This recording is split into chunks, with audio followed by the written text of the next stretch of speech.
सर्वांना नमस्कार. मिलन अभी आधा अधुरा है या स्टोरीचे 69 एपिसोड यापूर्वीच अपलोड केलेले आहेत. कृपया ते सगळे एपिसोड ऐकण्यासाठी आपल्या चॅनलला भेट द्या. आता रोहित घरच्यांना खोटं बोलत म्हणाला की तो राणीला स्वीकारणार आणि मग तो आज लवकर घरी येईना. मित्रांमध्ये ड्रिंक करत बसला कारण त्याला घरी येण्याचं टेन्शन आलं होतं आणि इकडे राणी मात्र उतावळी होऊन त्याची वाट बघत होती आणि आज तिच्या सगळ्या इच्छा पूर्ण होणार असं तिला वाटत होतं आणि ती सारखी खिडकीतून बघायची, कधी रूममधून बाहेर येऊन बघायची. आज रोहित जेवायला सुद्धा घरी आला नव्हता आणि राहुलकडून तिला कळलं होतं की तो कारखान्यावर सुद्धा आला नाही. आज त्याची नवीन गाडी मिळाली होती आणि तो तसाच तिकडे भटकत होता आणि आता ती रूम उघडून बाहेर आली आणि अंगणात गेली आणि केव्हा येईल रोहित म्हणून गेटकडे बघत होती. आणि आता तिच्या डोळ्यात फार आतुरता दिसत होती. आणि का नसणार तिच्या डोळ्यात आतुरता? बिचारी राणी लग्न झाल्यानंतर काही दिवस तो जवळ येऊ नये म्हणून धडपडत होती, पण आता तिचं त्याच्यावर एकतर्फी प्रेम झालं आणि ती त्याच्या प्रेमाची वाट बघत होती. किती विनंती याचना केल्या त्याच्या प्रेमाच्या, पण तो तिला दादच देत नव्हता. दुसरा एखादा पुरुष असता तर आतापर्यंत वितळून सुद्धा गेला असता तिच्या शेजारी झोपून. पण रोहित कोणत्या दगडाचा बनला होता कुणास ठाऊक. आणि आता तो स्वतःच्याच तोंडाने म्हणाला होता की मी राणीला स्वीकारतो, आमच्याकडून पुन्हा काही तक्रार ऐकायला येणार नाही तुम्हाला. आणि म्हणून राणी खुश होती. पण तो लवकर येईना म्हणून तिचा चेहरा थोडा पडला होता. इतक्यात तिच्या खांद्यावर पाठीमागून कोणीतरी हात ठेवला आणि तिने चमकून मागे बघितलं तर ती सपना होती. आणि सपनाला बघून राणीनं पुन्हा तोंड वळवलं. काल रात्री जेव्हापासून सपनाचं आणि रोहितचं सत्य राणीला कळलं होतं तेव्हापासून राणी सपनाशी एक शब्दसुद्धा बोलली नाही. एवढंच काय तर सपना गरोदर आहे हे कळलं होतं तरीही राणी खुश होऊन तिला भेटली नाही.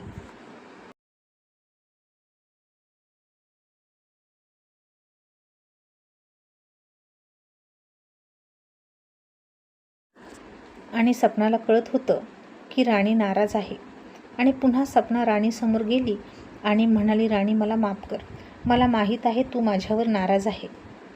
आणि राणी तशीच मान खाली घालून हळू आवाजात म्हणाली, तुम्ही का माझी माफी मागताय?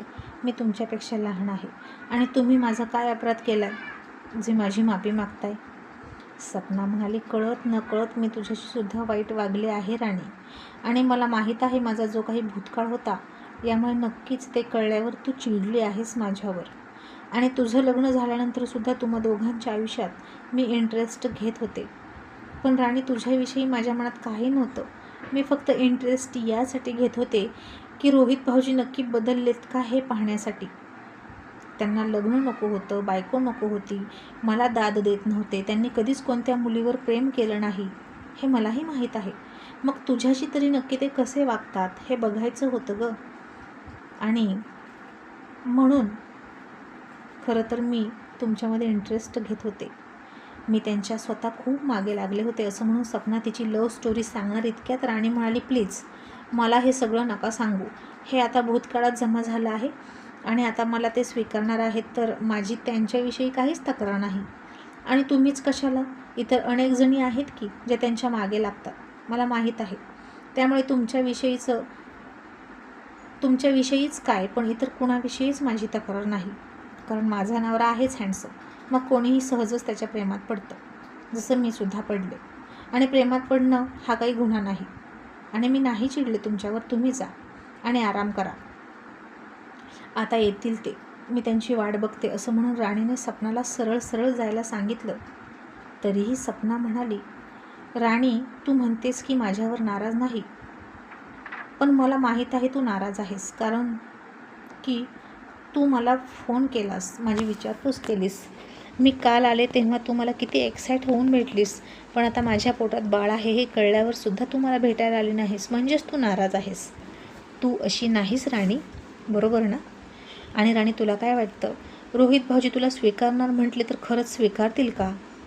आणि राणी तिच्याकडे चकित होऊन बघत म्हणाली, म्हणजे तुम्हाला काय म्हणायचं आहे, ते खोटं बोलतात का? सपना म्हणाली, तसं नाही मला म्हणायचं, पण तुम्ही दोघं अजूनही एक नाहीत हे ऐकून मलाही धक्का बसला आहे. म्हणजे रोहित भाऊजी इतके दिवस तुझ्यासोबत नाटक करत होते ना. आणि राणी, तुला माझा कितीही राग येऊ दे, मी तुमच्यामध्ये इंटरफेअर करत होते म्हणून, पण मी आणि आई तुम्हा दोघांवर लक्ष ठेवून होतो. म्हणूनच रोहित भाऊजी खोटं खोटं का होईना पण तुझ्याजवळ येत होते की नाही. आता कळते का तुला ते? आम्ही लक्ष ठेवत होतो म्हणून ते तुझ्याजवळ येत होते. आणि राणीनं थोडा विचार केला आणि म्हणाली, बरोबर आहे तुमचं, आमच्यात काहीच टच वगैरे करायचं नाही हे ठरलं होतं, पण घरच्यांना दाखवण्यासाठी आम्ही खोटं खोटं एकत्र येत होतो आणि त्यातूनच त्यांच्या स्पर्शानं माझ्या मनामध्ये प्रेमाची जाणीव निर्माण झाली. तसे तुमचेही आभार मानलेच पाहिजेत म्हणा, असं राणी लटक्या रागात खरं खरं सपनाकडे बघून म्हणाली. आणि सपनाला तिचा इनोसंटपणाचं हसायला आलं. सपनानं तिच्या दोन्ही खांद्याला पकडलं आणि स्वतःकडे वळवलं आणि म्हणाली, खरंच लहान आहेस तू, अख्ख्या घरात सगळ्यात जास्त लहान आहेस आणि खूप क्यूट आहेस. तुझ्यात खूप गुण आहेत आणि तू खूप गोड आहेस. आणि शक्य झालं तर मला माफ कर. आणि तुझा नवरा तुझाच आहे. पण माझ्या अनुभवावरून मी सांगते की रोहित भाऊजी इतक्या लवकर सहजासहजी कोणत्याही मुलीच्या जवळ जाणारच नाहीत. मी तुला डिसअपॉइंट करते असं समजू नकोस, पण ते फार वेगळे आहेत. तू त्यांच्याकडून खूप अपेक्षा लावून बसशील आणि तुझा खूप भ्रमनिराश होईल म्हणून तुला सावध करते मी राणी, असं समज. आणि त्यांना तुझ्याकडे वळवण्यासाठी काही मदत लागली तर नक्की सांग, तेवढंच माझ्या मनावरचं ओझं कमी होईल. आणि राहुलसुद्धा मला माफ करतील जर तुम्ही दोघे एकत्र आलात, तेही माझ्यामुळे तर, असं म्हणून सपना निघून गेली. आणि मग आता राणीसुद्धा तिथे थांबून थांबून कंटाळली आणि पुन्हा बेडरूममध्ये येऊन बसली आणि म्हणाली, शी बाबा, किती वाट बघायची या माणसाची. यांच्या एखाद्या मित्राचा फोन नंबर तरी आहे का माझ्याकडे फोन करायला, असं म्हणून तिने तिची फोन लिस्ट चाळली. आणि आता कोणाला विचारू की हे कधी येतील, असा ती विचार करत असतानाच तिला सिद्धूचा नंबर सापडला आणि तिनं त्याला फोन केला.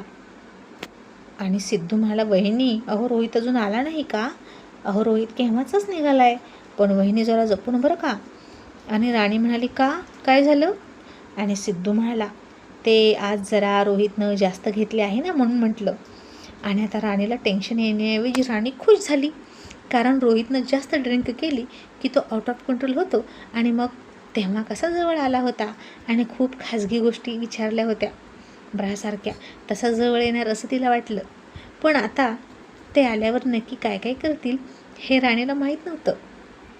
असा ती विचार करत असताना अचानक त्याच्या गाडीचा आवाज आला, कारण आज नवी कोरी गाडी आणली होती आणि आणल्यापासून घरीसुद्धा न आणता, कारखान्यावर सुद्धा न जाता तो असाच बाहेर भटकत होता.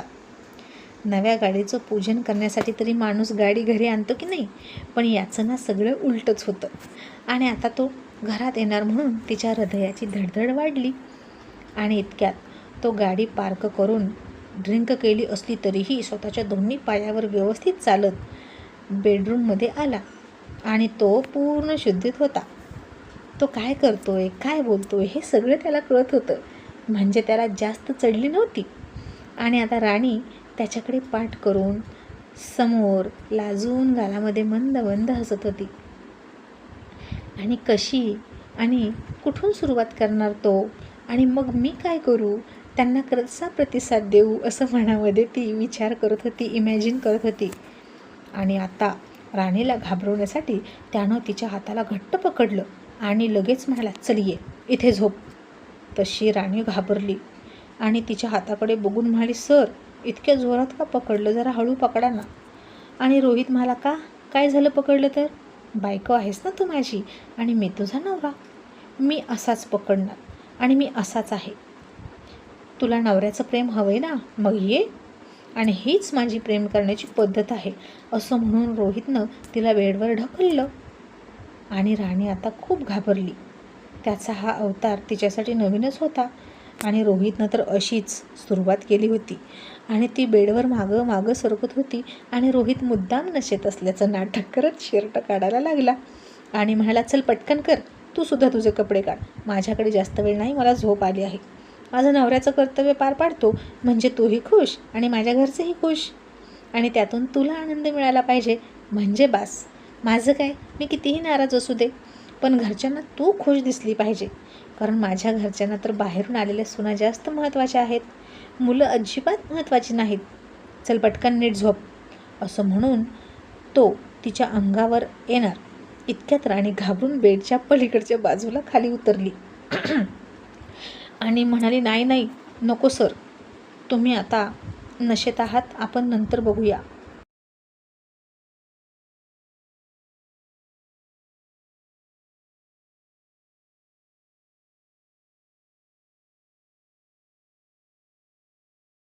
आणि रोहित म्हणाला, नाही, मी अजिबात नशेत नाही, मी पूर्ण शुद्धीत आहे. आणि काय फरक पडतो तुला, मी नशेत आहे की शुद्धीत आहे? माझी इच्छा आहे की माझी इच्छा नाही, तुला काहीच फरक पडत नाही ना? मग तू माझा विचार करू नकोस, तू तुझ्या आनंदाचा विचार कर. तुला तुझं सुख मिळू दे. म्हणजे बघ ना कसं असतं ना राणी, बघ, बायकांवरती जबरदस्ती झाली तर तो बलात्कार असतो. इथे मी तुझ्यावर जबरदस्ती केली असती तर तुलाही असंच वाटलं असतं की मी जबरदस्ती केली. पण पुरुषांवर जेव्हा अशी जबरदस्ती होते फिजिकल अटॅचमेंट करण्यासाठी, तेव्हा त्याला कोणी बलात्कार म्हणत नाही गं. कारण तशी तरतूद अजून तरी आपल्या कायद्यात नाही. कारण कलिंगडावर चाकू पडला काय किंवा चाकू कलिंगडावर पडला काय, दोष फक्त चाकूलाच दिला जातो ना. कारण कापलं तर कलिंगडच जातं. दोन्हीही अवस्थेत जखम त्याचीच दिसते. मग भले त्या चाकूची इच्छा असो किंवा नसो, दोष त्यालाच दिला जातो. पण कायद्याच्या दृष्टिकोनातून, समाजाच्या दृष्टिकोनातून तो वाटत नसला तरीसुद्धा हा माझ्यावरचा एक बलात्कार आहे, एवढं लक्षात ठेव. चल, शुद्धीत माझ्याकडून काही होणार नाही, म्हणून मी रोज असंच ड्रिंक करून येणार आणि तुला तुझं सुख मिळेल. म्हणजे तू एकदाची प्रेग्नेंट राहशील आणि माझ्या घरच्यांना माझ्याकडून घराण्याचा वारस मिळेल आणि मी या सगळ्या संकटातून सुटेन एकदाचा. कारण प्रत्येकाने जन्माला आल्यानंतर हेच करायचं आहे असं लिहिलेलं असतं ना कुठेतरी, असं रोहित रागात म्हणाला. आणि आता तो त्याचा राग खूप खूप मनापासून व्यक्त करताना दिसत होता. आणि राणीला कळलं की सपना म्हणत होती तेच खरं आहे. या माणसाच्या ना मनातच नाही एखाद्या मुलीजवळ जायचं, तर त्याच्यावर जबरदस्ती करण्यात काय अर्थ आहे. आणि राणीला अशा मिलनाची अजिबात म्हणजे अजिबात अपेक्षा नव्हती त्याच्याकडून. ती फक्त आता घाबरून त्याचं सगळं ऐकत होती.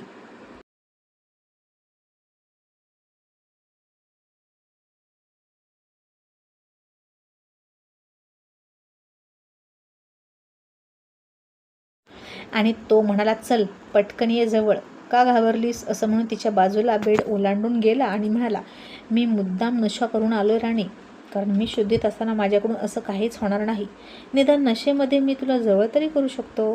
त्यामुळे तू घाबरू नको, तुला ही सवय होईल हळूहळू. आणि मला मुलींचा राग येतो आणि तो कायम येतच राहणार, पण नशेमध्ये मी हे सगळं विसरून जाऊ शकतो. असं म्हणून तो तिला मिठी मारायला जाणार इतक्यात ती तिथून पळून निघाली. आणि त्यानं पुन्हा तिच्या दंडाला पकडलं आणि त्याची बोटं तिच्या दंडामध्ये रुतवत म्हणाला, का, काय झालं? आता का घाबरतेस?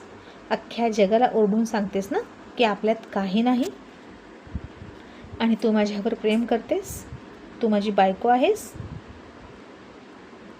आणि माझ्या घरच्यांनी म्हणून तर माझ्यावर दबाव आणला आहे तुला स्वीकारण्याचा. मग आता का घाबरतेस? मी तयार आहे तुला स्वीकारायला, मग तू का मागे हटतेस? पण एक गोष्ट मात्र लक्षात ठेव, हे फक्त शरीरानं स्वीकारणं असेल, हे सगळं मनापासून मी करत नाही. असं म्हणून तो तिच्या ओठांच्या दिशेनं त्याचे ओठ घेऊन निघाला. आणि राणी हात जोडून रडकुंडीला येत म्हणाली, नको सर, प्लीज मला सोडा. रोहित म्हणाला, आता तुला सोडली तर तू पुन्हा घरच्यांना सांगशील की मी तुला स्वीकारलं नाही, मग पुन्हा माझ्या घरचे माझ्यावर दबाव आणणार. त्यापेक्षा मी तुला स्वीकारतो आणि तूही मला स्वीकार आहे त्या परिस्थितीत. आणि आपल्यामध्ये जे डील झालं होतं ते तर तू विसरून गेलीस, पण त्याची शिक्षा मात्र घरचे मला देत आहेत. आणि राणी पुन्हा हात जोडून घाबरत घाबरत म्हणाली, नाही सर, मी घरच्यांना सगळं व्यवस्थित समजावून सांगेन. आपण दोघांनी एकमेकांना स्वीकारलं आहे असंच मी सांगेन. पण प्लीज असं काही करू नका, नाहीतर मला ते सहन नाही होणार.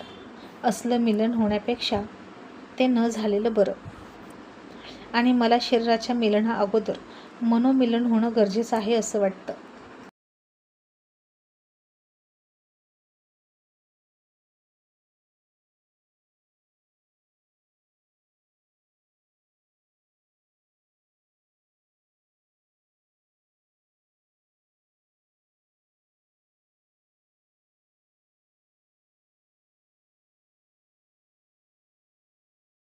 आणि रोहित लगेच सावध पवित्रा घेत म्हणाला, नक्की नक्की सांगशील ना की आपण दोघांनी एकमेकांना स्वीकारलं? मग यापुढे घरच्यांनी आपल्यामध्ये इंटरफेअर करता कामा नाही, समजलं? नाहीतर मी तयार आहे, चल. असं म्हणून आता तो त्याची पॅन्टच काढायला लागला आणि त्याचा बेल्ट काढायला लागला. आणि राणी म्हणाली, नको नको, असं काही करू नका, मी नक्की सांगेन, तुम्हाला कोणीच काही बोलणार नाही. आणि मग त्यानं तिला सोडली. राणीनं पटकन कपाटातल्या सगळ्या उशा काढल्या, दोघांच्या मध्ये ठेवल्या आणि त्याच्याकडे पाठ करून घाबरून झोपली. आणि बदमाश डांबीस रोहित कुमारसुद्धा गालातच हसला, तिच्याकडे पाठ करून आरामात झोपला. आणि पुन्हा पुन्हा राणीच्या पाठीकडे बघायचा आणि हसून मनात म्हणायचा, आता कशी जिरवली आपल्यामधल्या या उशा, आता तूच काढणार नाहीस एवढं मात्र कन्फर्म.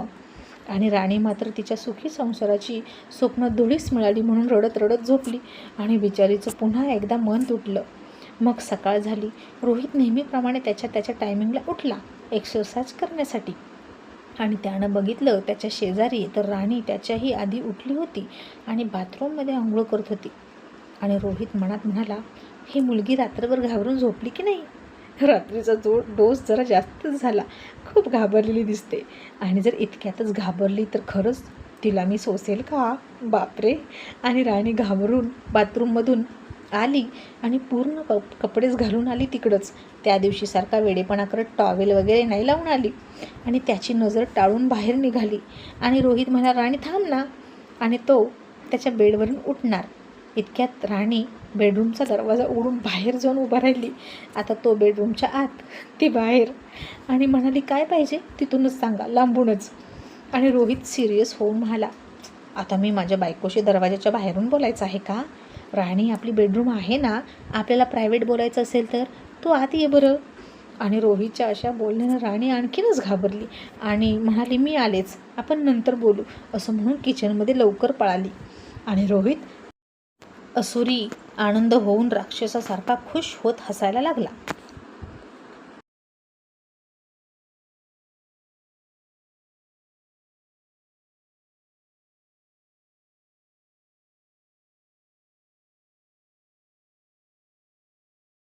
मग नाश्ता करताना रोहित राहुल खात होते, सपना राणी उभ्या होत्या. आणि इतक्यात रोशनचा राहुलला व्हिडिओ कॉल आला. आणि यावेळी सगळ्यांना एकत्र बोलायला भेटतं म्हणून रोशन सकाळी किंवा संध्याकाळी फोन करायचा जेवणाच्या टायमिंगला. आणि तो खूप मोठ्यानं खुश होऊन म्हणाला, राहुल दादा, बिग बिग बिग कॉंग्रॅच्युलेशन. आणि माझंही कॉंग्रॅच्युलेशन करा, कारण मी सुद्धा काका झालो आणि माझं प्रमोशन झालं. सपना वहिनी, तुझं कॉंग्रॅच्युलेशन. आई बाबा दादा वहिनी सगळ्यांचं कॉंग्रॅच्युलेशन. आणि रोहित दादा, तुझंसुद्धा कॉंग्रॅच्युलेशन. तू न्यू कार घेतलीस ना, एकदम मस्त आहे, मला खूप आवडली. आणि जानकी म्हणाली, तुला तिकडं कळलं का? पण अरे आम्हाला तर आत्ता कळतंय, जेव्हा सकाळी गाडी बघितली. काल गाडी आणली तसाच तिकडं घेऊन फिरतोय, तिला पुजायचं वगैरे काही असतं की नाही? आणि रोशन म्हणाला, आई चिलमार, आणि काय करायचं ते तू आत्ता कर. आणि रोहित आता जागेवरून उठला आणि नाटक करत त्यानं राणीच्या खांद्यावर हात टाकला आणि तिला जवळ घेत म्हणाला, आई आता तू रात्री कधी पुजणार होतीस गाडी? आणि माझी बायको आता तयारी करेल ना पूजेची. असं म्हणून रोहितनं तिचा खांदा दाबला आणि तिच्या चेहऱ्याकडे बघून म्हणाला, राणी, आय एम सॉरी, रात्री तुझी झोप झाली नाही ना, खूप जागवलं ना मी.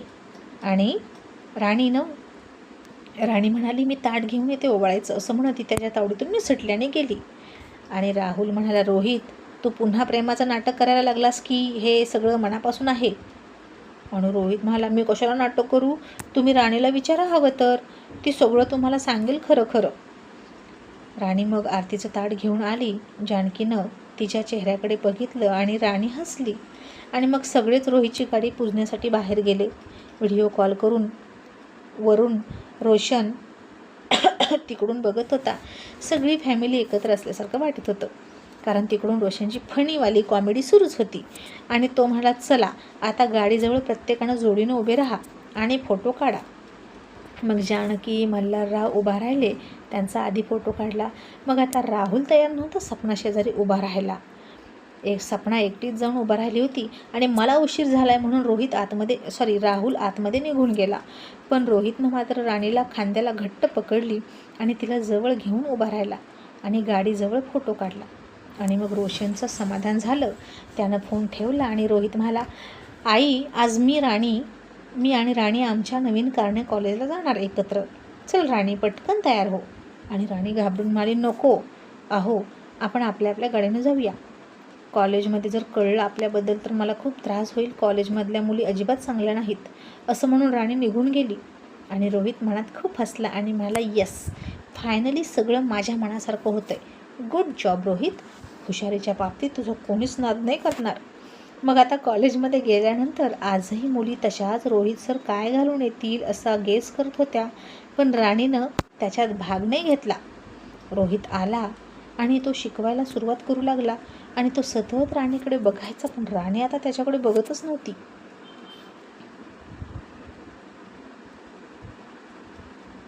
आणि रोहितला फार फार बरं वाटत होतं.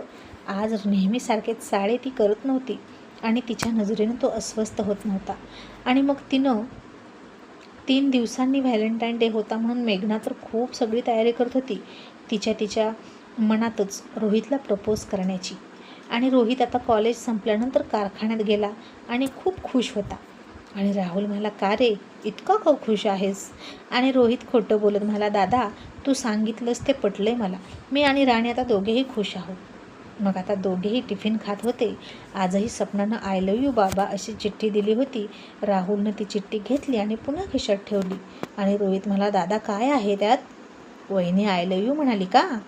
आणि राहुल म्हणाला, तिची चिठ्ठी असती ना तर मी कधीच केराची टोपली दाखवली असती. हे बघ काय आहे. असं म्हणून त्यानं रोहितला ती चिठ्ठी दाखवली आणि रोहितला सुद्धा ती क्यूट चिठ्ठी खूप खूप आवडली. आणि राहुल म्हणाला, रोहित अशी चिठ्ठी तुझ्यासाठी कधी येते याची मी वाट बघेन. आणि रोहितनं मनातल्या मनात जीभ चावली आणि म्हणाला, बघा बघा, नक्की वाट बघा. माझ्यासाठी आय लव्ह यू काका अशी चिठ्ठी आली तरी मला बास. हे बाबा वगैरे काही नको.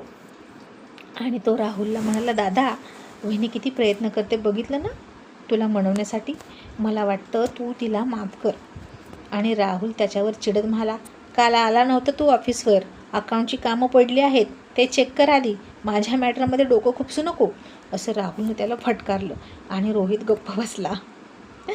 मग आज राणी त्याची इतक्या आतुरतेने वाट बघतच नव्हती कालच्यासारखी. कारण त्यानं जो कालचा प्रकार केला त्यामुळे ती घाबरली होती. आणि जर त्यांच्या मनाविरोधात काही घडलं तर त्याला किती वाईट वाटेल, त्याला किती त्रास होईल हेही तिनं काल त्याच्या तोंडून ऐकलं होतं. जर एखाद्याच्या मनात प्रेम नसेलच तर कशाला अपेक्षा करा, नाही का? मग आजही रोहित घरी आला आणि तिची इच्छा आहे नाही हे न बघताच फ्रेश होऊन आल्यानंतर तिच्या जवळच गेला डायरेक्ट. आणि राणी म्हणाली, हे काय करताय? रोहित म्हणाला, जे तुला हवं ते. तुला हेच हवं आहे ना. आणि तुझ्यासाठी हे रोज विचारणं मला गरजेचं आहे की आज तुला मी हवा आहे की नको आहे ते सांग. नाहीतर उगीचच माझ्या घरच्यांना वाटायचं की तुझ्यावर अन्याय होतं या घरात माझ्याशी लग्न केल्यानंतर. काल तू घाबरली होती पण आज कम्फर्टेबल असशील ना. असं म्हणून तो तिच्या मानेत तोंड घालून किस करणार इतक्यात तिनं त्याला अडवलं आणि म्हणाली, नको सर. जर मनापासून काही नसेल तर शारीरिकही नको. आणि नाराज होऊन झोपली. आणि रोहित म्हणाला, बघ बरं का, हा तुझा निर्णय आहे आणि परत मला बोलू नकोस. राणी म्हणाली, हो मला माहीत आहे. झोपा तुम्ही. माझ्याकडून काही तक्रार नाही येणार. असं म्हणून ती नाराज होऊन झोपली आणि रोहित खुश होऊन झोपला. आणि आता काय होणार पुढं हे पाहणं इंटरेस्टिंग ठरणार आहे.